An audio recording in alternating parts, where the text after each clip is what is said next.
we are in the last part of our series entitled, When You Don't See God. And I hope and pray that in the past 2 weeks, past 2 Sundays, and even this Sunday, you will be blessed. You will be blessed.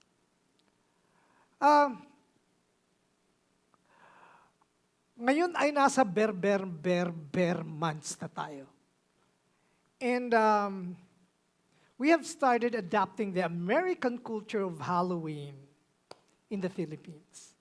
Dati wala yung mga trick and treating or treat and ano bang nauuna? Treat or trick or trick or treats? Trick or treat. Ay basta! Kung ano man yun. Kasi I'm not so concerned about it. You know why? Halloween is not a Christian practice. You have to know this. Halloween is not a Christian practice. Especially yung mga kids wearing scary costumes. These are not Christian practice. Lalo na kung isusuot mo sa church. At lalo na kung matanda ka na magsusuot ka ng may hint of witchcraft attire. Kaya sa November, ayaw kong makakita sa Live City na nakasuot ng may pusa, may witch na nalipad na nakasakay sa anong damit. It's not a Christian practice. Now, we have a plan. There was a time when we had a plan here at Live City that the kids don't wear this. Kasi nasa ano tayo, nasa Holiday Inn, malapit tayo sa mall, and yung mall, meron silang practice na pag November 1, magsusuot ng damit na kung ano-anong scary costumes ang mga bata. And to rebut that, kasi yung iba nating life kids, nagsusuot ng ganun. Pupunta sa church, nako, paano ba yun? Nakasuot ng may hat ng witch, may painting sa mukha ng witch, tapos papasok sa life kids. That's ridiculous. Papasok sa church, that's ridiculous. So we rebut it and we said, wag tayong magsuot ng ganon. Instead, ang ipasuot natin sa mga bata ay yung Bible characters. Si Sarah, si David, si Adam and Eve. Ay, wag si Adam and Eve kasi hubot-hubad si Adam and Eve. Wag si Adam and Eve. That's not a good attire. There were parents who cooperated and there were parents who did not cooperate. You know, sometimes it is so frustrating for people at the church not cooperating with what is the plan. And especially it is frustrating when God do not cooperate with you. Okay lang sana pag yung sa team sa work, mayroong hindi magko-cooperate kasi it's given When you make a plan sometimes in your workplace, there are people, head of some departments, who does not cooperate. And it is, you don't feel bad about it. Yeah, you feel bad about it. But you feel bad most especially when God do not cooperate with you. Meron na ba kayong ganong experience? In one way or another, I think you had that experience. Minsan nga, we ask the question, bakit ba si God? When there are yung mababaw na prayers natin, sinasagot ni Lord. Halimbawa yung mag-hail ka ng taxi, tapos sasabihin mo, Lord, sana magkaroon ng taxing duman. Ba? Hindi ka pa natatapos mag-pray, may taxi nang dadaan. O kaya naman, Lord, sana sa pagbubuko ng Grab, Meron na, wow, 3 minutes, nandyan na ang Grab o kaya ang cash. Di ba? A lot of times, the Lord seems like cooperating with mababaw na request. Pero there are circumstances when our prayers say, for example, may problema ka sa marriage mo o kaya sa relationship mo. And my goodness, you've been praying about it and the Lord is not responding to your prayer. O kaya, gusto mo na magtrabaho pero, bakit hindi sinasagot ni Lord yung prayer ko dun sa aking in-applyan na trabaho sana? Ang dami-dami na, 5 sila, sabi lahat ang sagot sa akin, we will call you. 5 months na, walang tumatawag sa akin. Sometimes, it's so frustrating. Meron tayo ditong mga entrepreneurs na bakit wala pang respond yung aking mga clients? Parang ito yung mga proposal ko pero bakit walang response? Well, yeah, it is very frustrating. Last 2021, about this time, yung group of friends namin prayed for a doctor friend, our doctor friend, who was based in Bacolod. And ang bait-bait niya, siya yung nag-handle ng mga COVID. Siya yung in-appoint ng DOH to handle COVID condition in Bacolod. He's been helping a lot of patients and he caught COVID. Kagaya ko. I caught COVID. Nung April 2021, ako nakakot. Siya naman, September, he caught COVID. And we were praying. In fact, nagpo-post siya, ito yung mga condition ko ngayon. There was a time na hindi ako makahinga ng sobra, tinulungan ako, etc., etc. We've been praying. His name was John Vic Kaagbay. And we've been praying a lot for him.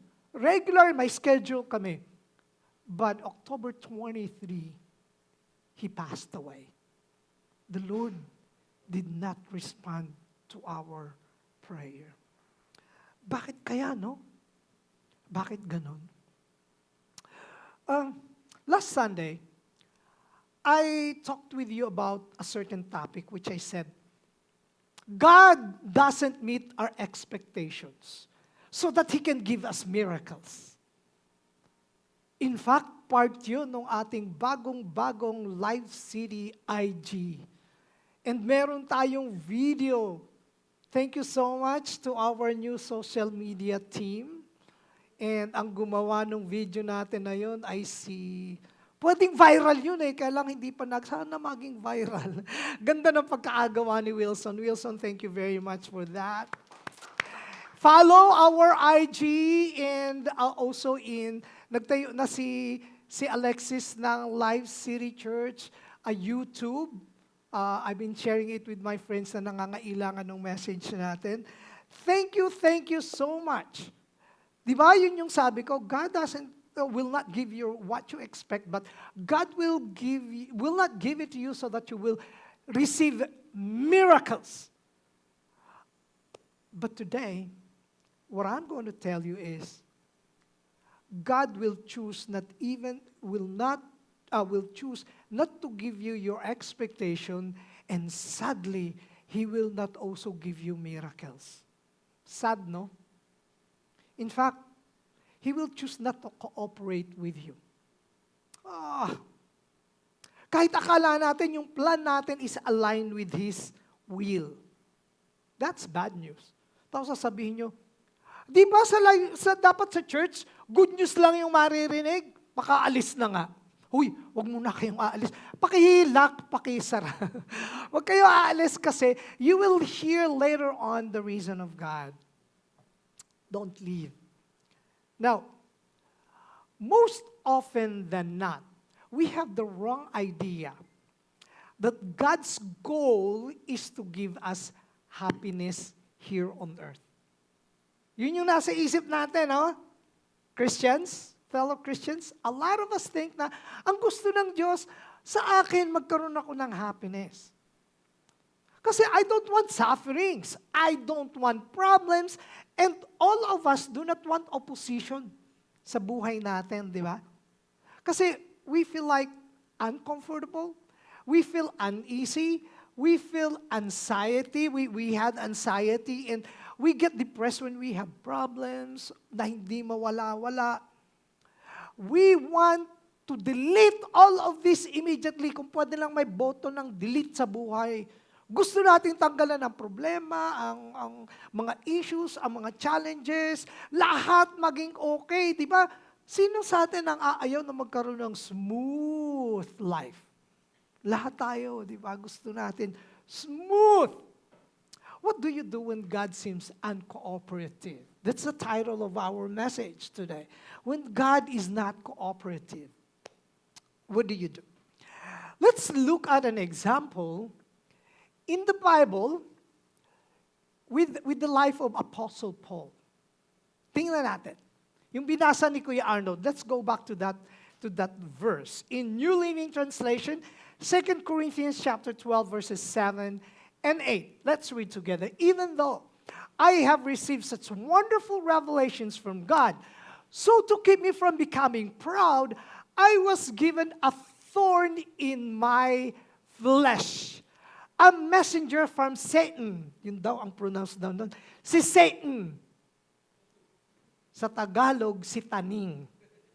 Si Taning. To torment me and to keep me from becoming proud. Verse 8. 3 different times I begged the Lord to take it away. Verses 9 and 10. Each time he said, my grace is all you need. My power works best in weakness. So now I am glad to boast about my weaknesses so that the power of Christ can work through me.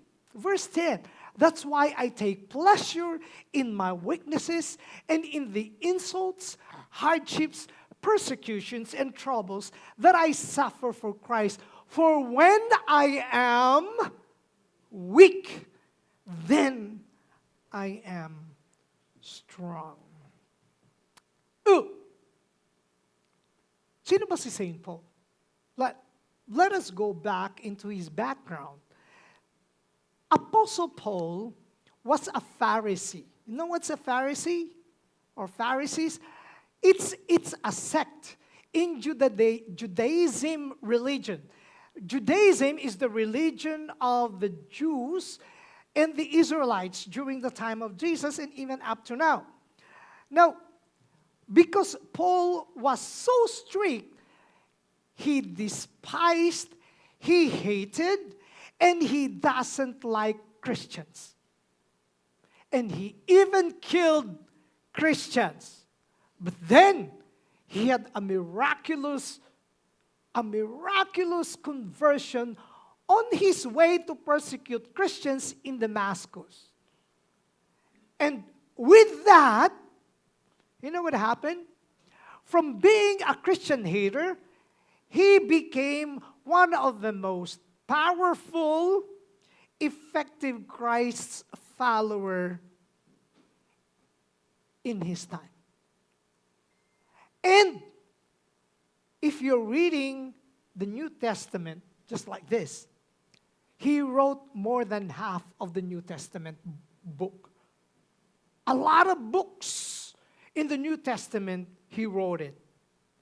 And for 20 years, he was traveling all over the known ancient world, including Europe, to share the gospel. He went around. He survived shipwreck.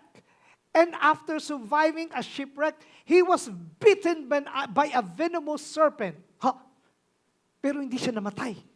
Ganun ka-powerful ang pangyayari sa buhay niya. He had a lot of sacrifices. And in that sacrifices, he was able to bring the gospel to the Gentiles. Sino ang mga Gentiles? Lahat ng hindi Jews, lahat ng hindi mga Israelites are Gentiles. Ikaw, ako, hindi tayo Israelites, we're Gentiles. And he was the apostle to the Gentiles. Because of him, you and me are Christians. Bakit? Kasi he brought the gospel to Europe, and part of Europe was Spain. And then when Spain conquered the Philippines, Spaniards Christianized the Philippines. And that's the reason why you and me are Christians right now, because of Apostle Paul. Grabe, no? And because of all these things that he was doing for Christ, he was mugged, he was stoned, na akala patay na siya, kaya iniwan siya ng mga tao, pero buhay pa rin pala siya. And he was lashed, yung whipped on his back with a hook. Yung dulo ng whip may hook na mga metal or bones na pag-whip sa'yo, pag winip ka ng 40 times, patay ka, deads ka. Pero si St. Paul, he was whipped for 39 times only. Kulang na lang ng isa para siya mamatay. And you know how many times? 5 times he was whipped. For 39 times. Wow. And he was put into prison over and over and over again. Kung ako si God, kung ako lang si God ha, buti na lang hindi ako si God. Kung ako si God, sasabihin ko kay St. Paul, because you've done all of the sacrifices na yan, I will cooperate with all the plans in your remaining life. Kasi ang bait-bait mo eh. You sacrifice everything for me. But God did not cooperate with St. Paul's plan. Sadly. Eto, kaya dito sa sinabi ni St. Paul, dito sa binasa natin, diyan kung papaano hindi nag-cooperate si God. So, isa-isahin natin itong mga verses na to. Paano trinit si God, si St. Paul ni God? Let's go back to verse 7. Sige. Even though I have received such wonderful revelations from God, so to keep me from becoming proud, despite of all the revelations and the good things that He has done for God, anong sabi ni St. Paul sa mga Corinthians? Sumulat siya. Sabi niya, I was given a what? A thorn in my flesh. A messenger from Satan to torment me. You know, the word in Greek, dito sa thorn, it's also translated as a stake. Stake, yung pole, na itinutuhog para patayin ang tao. Yung parang lechon, tutuhugin. Sino may gustong tuhugin? Ako, ayoko. Yung splinter pa lang sa daliri, di ba? Pag makaramdam, sakit. Tatanggalin mo ng nail cutter o kung ano man yung... You don't want to be tuhuged. Oh, grabe yung English, ha? Tagalog na past tense. Ayaw mo na tuhugin ka kasi it's really a torment. It's a torment thing. We don't want to be or to have a thorn in our flesh all our life. We don't want. Yung mga scholars nag-isip, ano kaya itong mga thorn kay St. Paul? Sabi nila, it could be an ailment, a physical ailment, kagaya ng chronic headache or migraine. May ganun na palang sakit. Oo, meron na nung panahon na yun.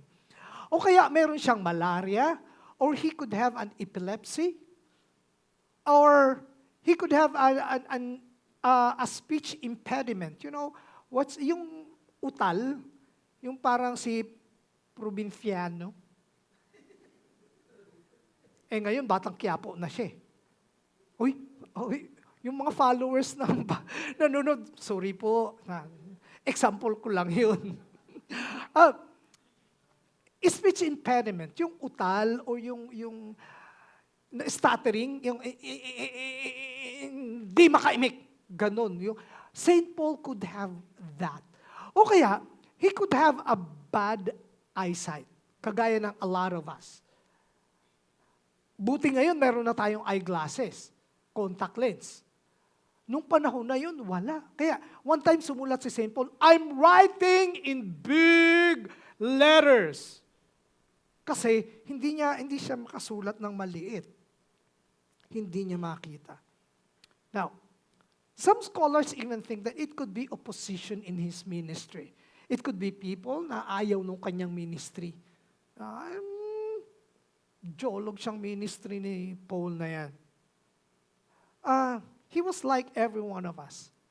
Ayaw natin ng problema. So anong ginawa niya?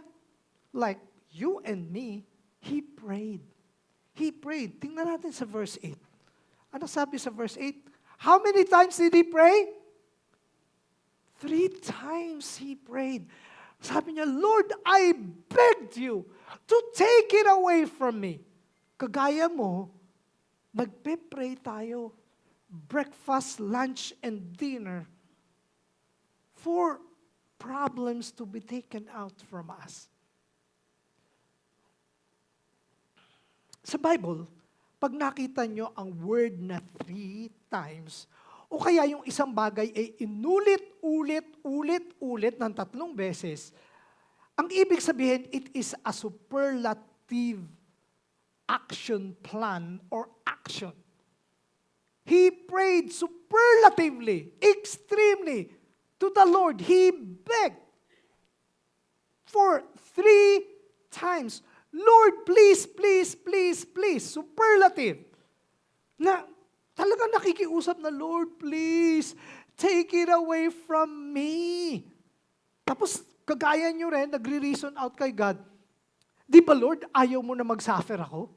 So please, take it away from me. But the Lord did not cooperate with him. Instead, ito yung sagot ni Lord. Tingnan natin. Verse 9, first part. Each time he said, what?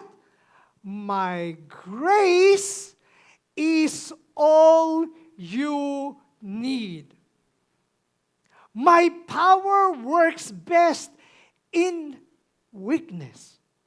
Kung ako si Apostle Paul, sasabihin ko, oh Lord, hindi mo tatanggalin yung prayer ko? Ang bait-bait ko sa'yo. I have done everything for you. Ngayon, what you're going to give me is your grace. Pero hindi mo tatanggalin yung problema ko na pinagdadaanan ngayon. Grace is a huge scriptural subject. In fact, ito ang theme ng the whole Bible, ang grace. Nagkaroon na nga tayo ng message series na ang nag-handle si Arnold. Kuya Arnold, gaano kahaba? Ilang parts? 3 lang? 4? 4 parts message series na ang title is Free Grace. And we're going to have that again every now and then. Kasi we would like you to know how important the grace of God is, the free grace of God. Pero ngayon, I'll talk shortly about grace. Sabi ni St. Paul, sa Ephesians chapter 2, verses 8 and 9, pati sa 10, or particularly sa verse 8, sabi niya, we have been saved by grace through faith when we believe. Grace saved us from our sin and its consequences. Okay, that's clear. Sabi nga ng isang theologian, sabi niya, nakikita, nandito to Grace is when God freely it is a free gift of God, freely extends Himself. How did God extend Himself to us? By leaning and reaching to us because He is disposed. That is the only thing He will do. He is disposed to bless us and be near us. Grace is the act of God of leaning and reaching to us. Oftentimes, ang iniisip natin, pag may problema tayo yung naglilin kay Lord. But no. In fact, with problems or without problems, God is the one who's leaning always on us. And hindi lang leaning, reaching to us. First, by His free, saving favor that we do not deserve when we were yet sinners. Grabe yun, ha? Sa totoo lang, grabe yun. We don't deserve it, but God gave it to us freely. You don't have to pay for it. It is a gift. But today, I'd like you to know that grace of God continues on in our daily living. Hindi yan one-time, big-time gift. It continues every day, that grace of God. God leans toward us. I'd like you to know that, ha? God leans toward us for our day-to-day survival. Tumahimik ako kasi I'd like you to absorb that. That grace of God is extending, and that grace of God is continuing not only with one-time, big-time saving favor, but it is happening every day of our lives for our daily survival. Woo! How? Let's look at again, verse 9. Each time he said, "My grace is all you need. My power works best in weakness. So now I am glad to boast about my weaknesses, so that the power of Christ can work through me." Kita nyo yung mga yellow words? Because those are essentials. That grace has power that works through us every day for our character transformation and development. Every day. And when does this grace or transformational grace of God happens? In our weakest point. In the lowest point of our life. I-proceed natin sa verse 10. Verse 10, "That's why I take pleasure in where? In my weaknesses, in the insults, in hardships, in persecutions, and in troubles. For when I am weak, I am strong." When does the development, that powerful transformational grace of God happens? It happens during circumstances that we do not want. It happens when we are weak, when we are going through hardships, when we are insulted, when we are persecuted, and when we are in trouble. And that's the reason why, nung maintindihan ito ni St. Paul na, ganun pala nagwo-work ang powerful grace ni God in my daily life. Sabi niya, nako, hindi ko na ipagpe-pray na mawala itong mga to. Kasi di ba, kanina, I begged for 3 times for it to be taken away from me. Pero ngayon, nung maintindihan ni Paul na yung grace ni God is working through us in this weakest point in his life, anong sabi niya? Balik tayo doon. Yun. I take pleasure instead of him praying for it to be taken away, all the problems to be taken away.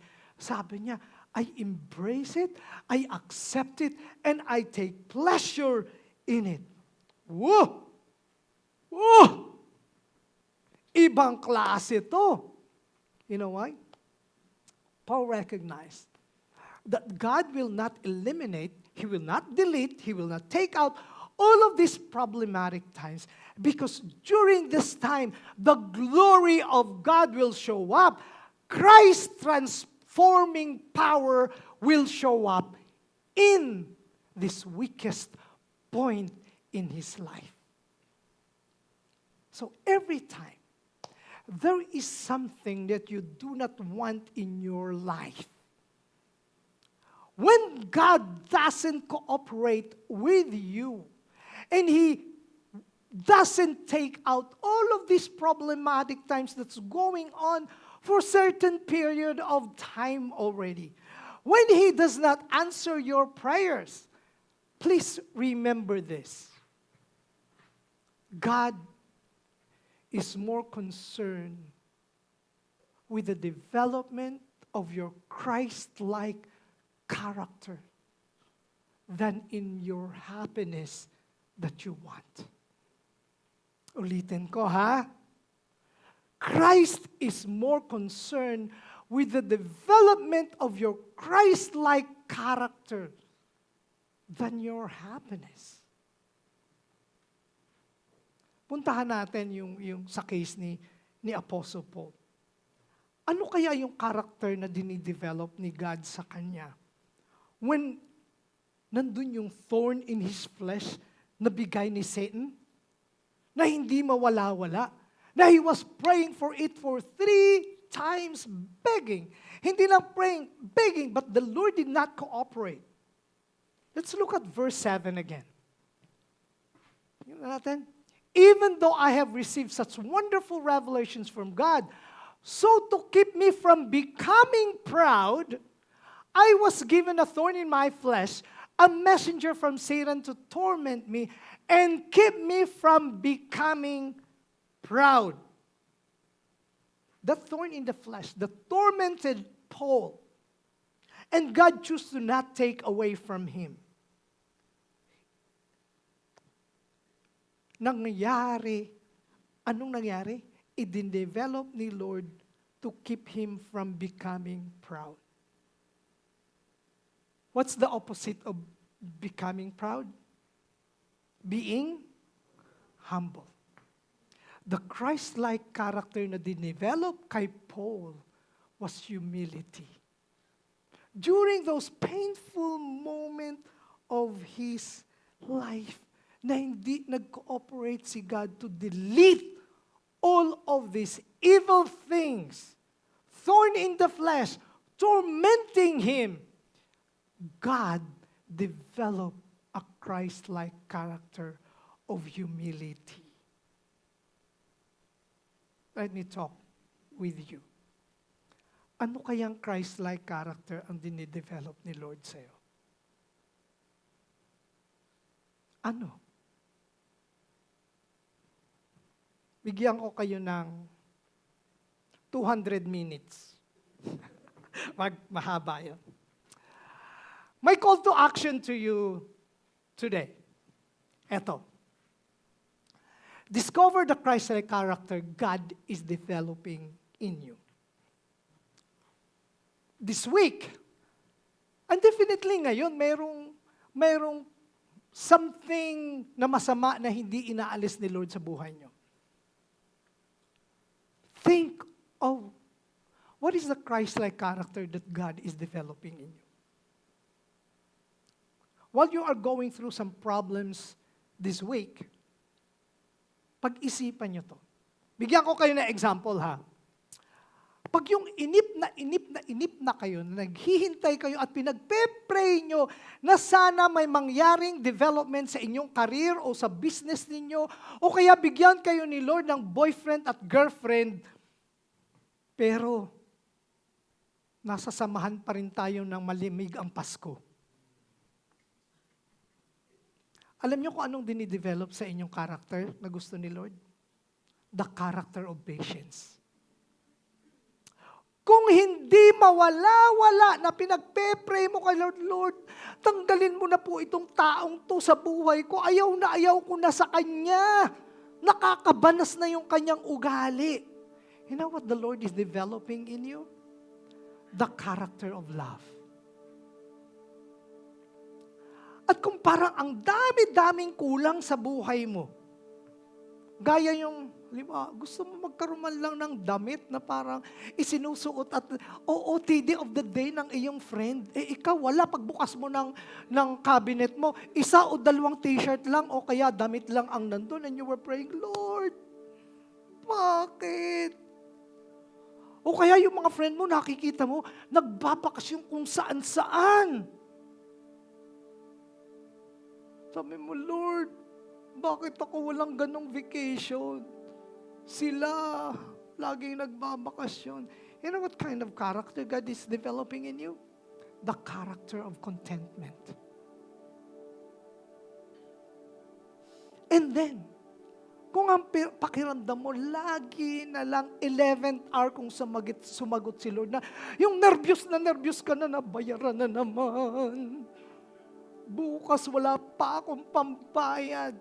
You know what character that God would like to develop in you? The character of trusting and faith in God. If you wanted to know more of Christ-like character, look at the fruit of the Spirit in Galatians. Galatians chapter 5, verses 22 and 23. When you go home, later on, i-review mo kung anong nasa Galatians chapter 5, verses 22 and 23. Look over into it. What is the Christ-like character that God is developing in you while you are going through all the thorn in the flesh in your life? And when you have these Christ-like characteristics, you will be stronger and courageous in your life. You will be resilient with the storms and the blows of life come to you. You will be composed and you will be calm. And you will have that happiness that goes beyond the here and now. And you will have peace that goes beyond understanding. Again, I know, just like me, you don't want problems. But the Lord will choose not to give you miracles for it to be taken out. But because of His grace, He will develop Christ-like character in you. Ano yung problems mo ngayon? Ano yung pinaghihirapan mo ngayon? The Lord will be with you in developing Christ-like character. Can I pray for you? God in heaven, you see your children right now with bowed heads, closed eyes. Father, a lot of them are suffering with the thorn in the flesh. It could be financial, it could be career, it could be business issues, it could be relational, family, husband, wife, boyfriend, girlfriend, family issues. Father, I'm praying for them. Let them see what character would you like them to develop. Father, I pray that you reveal to them within this week what you would like to be transformed in their lives. By your grace, O Lord, tulungan niyo kaming tumayo, matatag,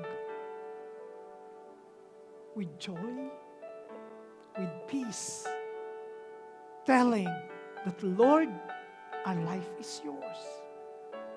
We're submitted to you, despite of all of these difficulties, because you care for us, you love us, and your concern is our development, not our happiness that depends on happenings only. Father, this is our uttermost prayer because we know that this is the will of Jesus, who died for us even before we were yet sinners, so that we may receive blessings after blessings. In His wonderful, precious, sweetest, and loving name, we pray. Amen and amen. The Lord bless you.